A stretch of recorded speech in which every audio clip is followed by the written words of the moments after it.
Hey guys, in today's video, I bring you an incredible story. Dempsey, a convinced atheist, had a near-death experience and came back with a surprising message. He met Jesus and received an unexpected revelation from the Prophet Muhammad in heaven. What he saw will leave you speechless. Leave a like, subscribe to the channel and activate the bell so you don't miss any content like this. Now, get ready for a chilling journey. My name is Dempsey, and I never imagined I would be here telling this story. I grew up in Seattle, in an extremely traditional Roman Catholic family, where religious rigidity dictated every aspect of our lives. Since I was little, I was taught about heaven, hell, and the importance of following the commandments to the letter. My mother, a woman of unshakable faith, woke up every day at 5 a.m. to pray the rosary, and my father, an austere and distant man, demanded that we attend Mass every Sunday without exception. Family dysfunction manifested itself in different ways. The constant arguments, the oppressive silence during meals, and the lack of displays of affection created in me a growing aversion to everything related to religion. I saw how my parents used their faith as a shield to avoid dealing with their own problems, and how the church seemed more interested in controlling than welcoming. At the age of 20, after a series of deep questions and internal conflicts, I made a decision that would completely change my life. I abandoned my faith and declared myself an atheist. It was a painful but liberating moment of rupture. I began to build my identity based on reason and scientific skepticism. I graduated in engineering, built a solid career, and prided myself on having a purely rational view of the world. For the next 15 years, he scoffed at any mention of spiritual or supernatural experiences. For me, everything could be explained by science, and the idea of life after death was just an illusory comfort for people who feared the end. I had a good job, a comfortable house in a quiet suburb, and a young son who was my greatest joy. My life followed a predictable and seemingly controlled course, until, at the age of 35, something happened that would challenge all my certainties. Hospitalizations have become more frequent, always accompanied by suffering that words cannot describe. My body, once strong and healthy, wasted away every day. Doctors passed by me with looks of disbelief, some even suggesting that my pain was psychosomatic. I saw silent judgment in their eyes, as if I were just another attention-seeking hypochondriac. During my last hospital visit, something different happened. As I lay on the emergency room gurney, feeling pain that seemed to tear my body apart from the inside, I heard an inner voice, clear and firm, telling me to cause a scene. It wasn't a physical voice, but a certainty that came from the deepest part of my being. Initially, I resisted the idea. After all, I have always been a restrained and rational person, proud of my self-control. But the voice insisted, and something inside me knew it was my only chance of survival. Gathering my last strength, I began to scream for help. I demanded more detailed examinations, insisted that something was deeply wrong. The nurses tried to calm me down, but I continued. For the first time, I saw genuine concern in the doctor's eyes. The test results revealed something alarming. My kidneys were failing. From then on, everything happened in a blur. I was rushed to the ICU, where a team of specialists struggled to stabilize my condition. Tubes and monitors were connected to my body, and I could hear fragments of urgent conversations about multiple organ failure. The cold that spread through my body was unlike any sensation I had ever experienced. My consciousness began to waver. The doctors' voices became more and more distant. I took one last look at the hospital ceiling, the fluorescent lights beginning to dim, and then darkness enveloped me. The moment I lost consciousness was surprisingly serene. The pain that had tormented me for so long simply disappeared, as if someone had turned off a switch. There was no fear, no panic, just a sense of relief so deep it seemed to fill every particle of my being.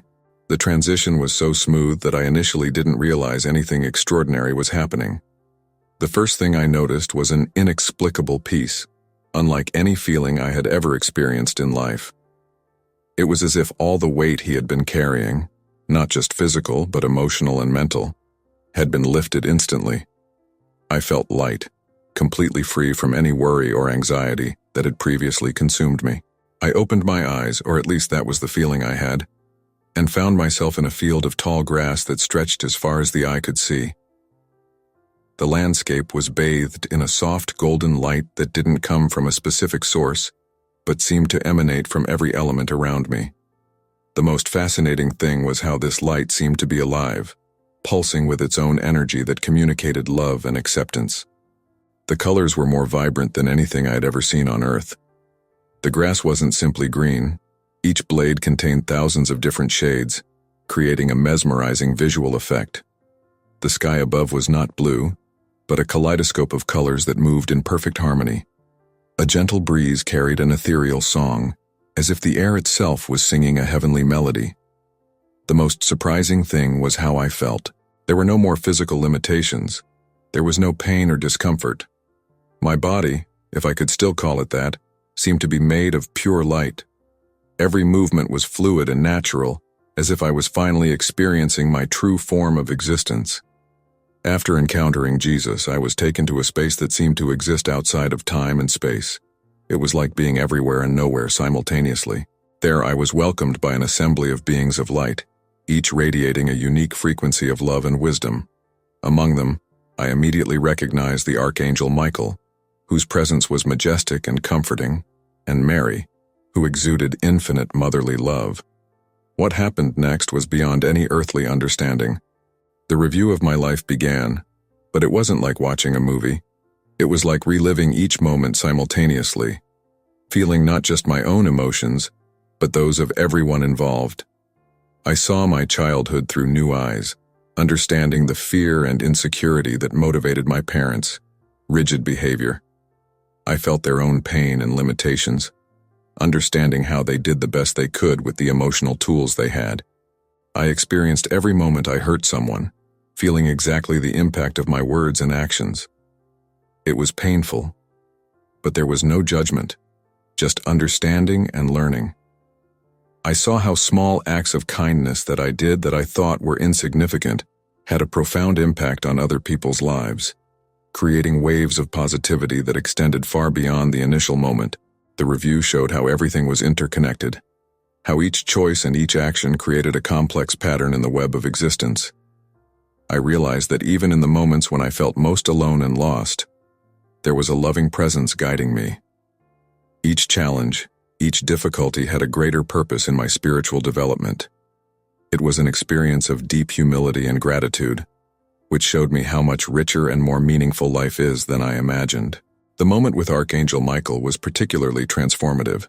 His presence was imposing, emanating a power that made the entire room vibrate, but at the same time conveyed a deep compassion that made me feel completely safe. When he began reciting Psalm 91 in Aramaic, each word resonated through my being like waves of healing energy. The ancient sound of that language seemed to carry the very essence of creation. The white light emanating from him began to envelop me like a protective cocoon. It was as if each frequency of this light had a specific healing function. Some were gentle, like a summer breeze. Others, intense like a midday sunbeam. I could feel each vibration coursing through my spiritual being, touching places I didn't even know existed within me. Miguel explained to me, through a communication that took place on multiple levels of consciousness, that true healing began with forgiveness. Not just forgiveness of others, but especially self-forgiveness. He showed me how my harsh judgment of myself had created energetic blocks that, over time, manifested as the illness that almost took my life. During this healing process, I understood that every cell of my spiritual being was being recalibrated to a higher frequency. Painful memories, old traumas, resentments I had carried for years. Everything began to dissolve in that purifying light. It was as if every dark aspect of my existence was being illuminated and transformed into understanding and wisdom. Miguel showed me that my life had a much greater purpose than I imagined. Every challenge I faced was not a punishment, but an opportunity for growth and evolution. The illness that brought me there was actually a gift in disguise, a catalyst for a deep and necessary transformation of my soul.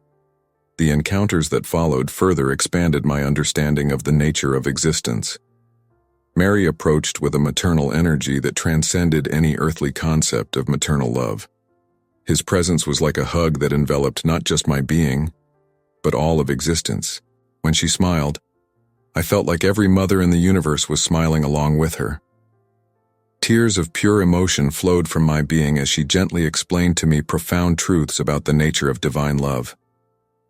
"Son," she said, in a way that reverberated through every dimension of my being, "the divisions you have created on earth are like lines drawn in water. They seem real only as long as someone insists on maintaining them. Divine love, it is like the ocean. It knows no boundaries. It does not distinguish between its children. It embraces them all equally." It was then that something happened that I could never have imagined in my earthly life. The arrival of the Prophet Muhammad. His presence combined majestic authority with profound humility. His eyes carried the wisdom of the centuries, and when he spoke, his voice seemed to carry the power to transform realities. "The peace you so seek," he explained, "is not in the words written or the traditions maintained, but in the recognition of the fundamental unity of all souls. Every drop of blood spilled in the name of religion is a wound in the heart of one's own self." Divine. Mary and Muhammad, side by side, were the very embodiment of the unity they preached. There was no conflict, there were no differences, just pure love and shared wisdom. They showed me how different religious traditions are like different languages trying to express the same universal truth. Religious wars, they explained, are like siblings fighting over how best to love their parents. The divine observes this with sadness, for it knows that true love does not need defending or imposing, it simply is. The most extraordinary moment of my entire experience was about to happen. I was led to a space that seemed to exist beyond all dimensions we know. It was as if every atom in that environment was made of conscious light. In the center of this space, there was a golden table that appeared to be made of liquid light, around which sat Jesus and 27 archangels, each radiating a unique frequency of light and wisdom. But it was the presence at the center of the table that completely changed my understanding of existence. Initially, I couldn't recognize God, not because he was hidden, but because his presence was so vast, so complete, that my consciousness had to gradually expand to begin to understand it. It was like trying to describe the entire ocean when you only knew drops of water. When God smiled, it was as if the entire universe smiled together. Every particle of existence vibrated in harmony with that smile. There was no defined form. It was simultaneously all forms and no forms. Communication took place at levels that transcended any concept of language. Each word was a complete experience, carrying within it entire universes of meaning. "My son," he communicated, and in that moment I understood that these words were directed not just at me, but at every being that ever was or ever will be. "You have never been separated from me. The separation you feel is like a wave who considers herself separate from the ocean. You are a unique and precious expression of my love, as is every being in existence." Through this communication, I understood truths that revolutionized my understanding of life. I understood that the entire universe is a continuous act of divine love, expressing itself in infinite forms. Each human being is like a thought of God taking shape, a unique story that the divine tells himself. Our individuality is not a separation from the divine, but a unique expression of him. God showed me how each religion, each spiritual path, is like a different prism reflecting the same divine light. The differences we see are just a result of our limited perception. At the deepest level of reality, everything is an expression of the same infinite love manifesting in different ways. Your doubts, your questioning, your search for truth, it is all part of your journey of self-discovery. The divine communication continued. There is no mistake in the path you have chosen. For each step, even the ones you consider misguided, has brought you closer to understanding who you really are. The moment of choice arrived like a soft whisper in my expanded consciousness. Jesus approached and, with a love that transcended any human understanding, presented me with two possibilities. I could remain in that state of eternal beatitude or return to earthly life. The decision, he explained, would be entirely mine, without judgment or pressure. The temptation to stay was almost irresistible. There, in that dimension of pure love and total understanding, there was no pain, fear, or limitation. Every moment was filled with a peace and joy that made my previous life seem like a distant dream. The idea of returning to the physical world, with all its difficulties and challenges, seemed almost unbearable compared to the perfection I was experiencing. It was then that I received a vision that would change everything. I saw my little son playing alone in the backyard of our house. His face reflected a mixture of childish joy and a deep longing that he still didn't fully understand. I saw the years that would unfold before him, pivotal moments where my presence or absence would fundamentally shape his understanding of love, life, and spirituality. Jesus, noticing my contemplation, expanded the vision. I began to see not just my son, but all the lives I could still touch. I saw people I hadn't yet met, situations that hadn't yet manifested, opportunities to share the love and wisdom I had received from this experience. Each life was like a thread in a larger tapestry, and my presence or absence would significantly alter the final pattern. Your mission, if you choose to return, Jesus explained, will not be to convert or convince, but to live as an example of the love you experienced here. Each person you meet will be an opportunity to share a little of this light, not through words or preaching, but through actions and conscious presence. The choice began to become clear. Although the peace and love I experienced were indescribable, I understood that returning would be an even greater act of love. Returning, carrying the memory of this experience, would be an opportunity to be a bridge between worlds, to bring a little of heaven to earth through each interaction, each gesture, each moment of shared understanding. Returning to physical consciousness was like diving back into a world of dense, limited sensations. I opened my eyes to find medical staff in shock. My vital signs, which moments before indicated multiple organ failure, had inexplicably stabilized. Doctors called it a medical miracle, but I knew it was much more than that. It was the result of a profound transformation that had occurred not only in my body, but in my entire being. The first few days after my return were a unique challenge. How to explain the inexplicable, how to translate into earthly words experiences that transcended language itself.